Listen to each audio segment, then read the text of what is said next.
Rusia kembali merebut wilayah di kota pertambangan Pokrovsk, Donetsk, Ukraina Timur, Senin 30 Desember 2024. Gedung pertambangan batubara Kokas nomor 3 yang paling strategis di Donbas tersebut ditinggalkan oleh pasukan Ukraina yang sebelumnya menjaga wilayah itu.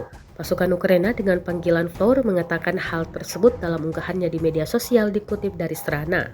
Tambang tersebut terletak di desa Peschanoye. Perusahaan Metinvest mengumumkan penutupan tambang karena mendekatnya garis depan pada 12 Desember dan menambahkan bahwa perusahaan tersebut menambang setengah dari seluruh volume batu baranya di sini.